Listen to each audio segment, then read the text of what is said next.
Aloha, I'm Samantha Jackson. Welcome to this presentation on constructivism. Constructivism is an educational philosophy. It is a pedagogy. It states that learning is a process and that learning is knowledge that a student constructs for themselves. Now let's contrast the traditional educational model with the constructivist education model. We're going to start with curriculum. In the traditional educational model, you've heard the terms banking education or transmission model of education. That means that the curriculum or content is transmitted or deposited into the student.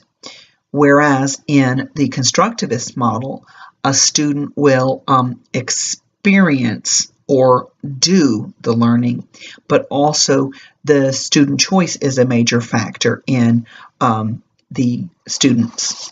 Now, when it comes to a teacher, in the traditional education model, a teacher is the transmitter or the authority of knowledge, whereas in the constructivist model, the teacher is a facilitator. The teacher is also the prompter or the person that gives a guiding question. We've experienced those. That means that the teacher should be a thought provoker in the constructivist model. Where students are concerned in the traditional education model, students are the receivers or the listeners of knowledge or information. They are the students that are tabula rasas, that is the blank slate. In other words, the student starts out not knowing anything about a subject. Whereas in the constructivist model, a student is a participant. The student learns through experiencing, but also there's two terms to key in on, dissonance and disequilibrium. This is where the student, with prior knowledge, meshes new knowledge together. And as they do this, the student experiences disequilibrium or dissonance.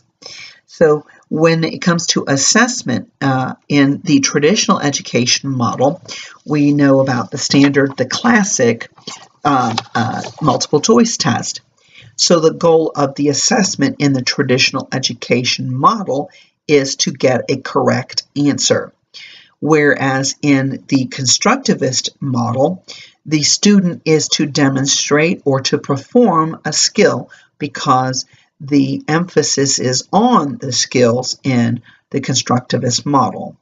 So now we're going to talk about the people who are the contributors to the idea or the concept of the constructivist model.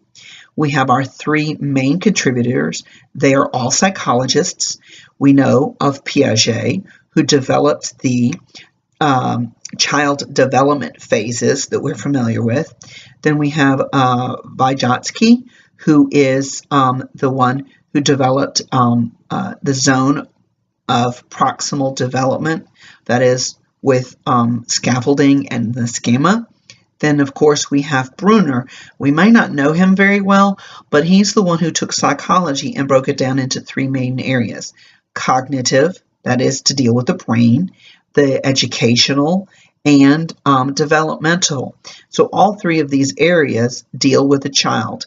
And so he took the study or the development of Piaget and Vygotsky, and he developed it even further. I would like to draw attention to these last two individuals. Dewey, we know of, and of course we know of Montessori. So Dewey was more on the thinker side, the philosophical side of constructivist model. But Maria Montessori, she was on the applied side of the constructivist model. So even though she might not have called it the constructivist model, the Montessori model is very much a constructivist model because the student is the doer. So let's talk about the PAR. This is an acronym and it stands for present, apply, and review. There is a formula. In the present, apply, and review model, a student or a teacher should present information to the student or instructions for approximately 35% of the lesson. And the rest of the lesson, 60% of that lesson, it's where the students apply the instruction, they apply the information. And then, of course, 5%, the last 5, is where the student will actually go and do a review. So it's more of a summation of what was taught and what they learned. And that is important because when we talk about what we've learned, it helps it to stick or transfer from our short-term memory to our long-term memory. Now, we are to use an example, a scenario, but I'd like to highlight that we've talked about Fred Jones in other classes. He had the say, see, do model. This is very similar to PAR. The model PAR, present, apply, review, is similar because the teacher in the say, see, do model was to say to the students, but also to demonstrate to the students. And the key part is for the students to do. So even Fred Jones was in on the constructivist movement. Now, let's talk about my scenario that I would give students for the PAR model.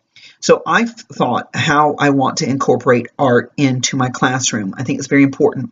So if I break down techniques or skills in art, for example, how to sketch, the way a student should sketch something, how they go from drawing that hard, jagged, bumpy line that's, slightly going up or slightly going down, and it frustrates the student because they're not making a straight line.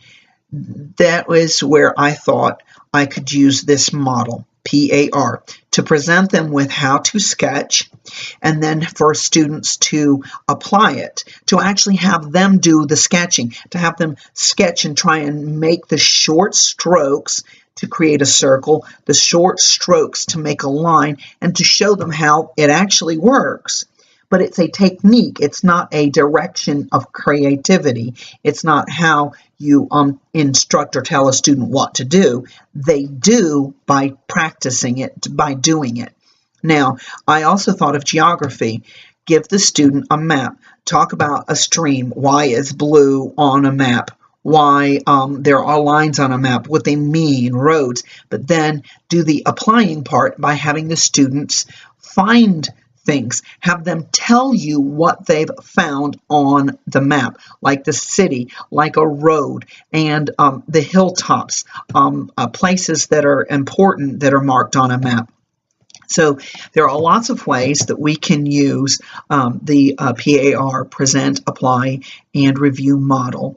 And yes, it would be very effective for your students. So thank you very much and have a good time with constructivism.